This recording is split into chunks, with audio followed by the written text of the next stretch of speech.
Hi everyone, today we will talk about how to fix or how to solve gaming live stream login. To know how to fix or how to solve Facebook gaming live stream login, you should just go to settings like this. We will click.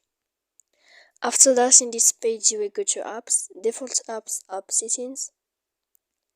When you will see this list, you will go down to find the application of Facebook and you will enter here. Then in this page you will go to click force stop. After that, in this page you will enter to storage. Then in this page you will go to click clear cache.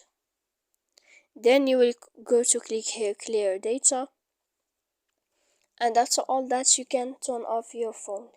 So please don't forget to support us by like and subscribe. See you next time in another video.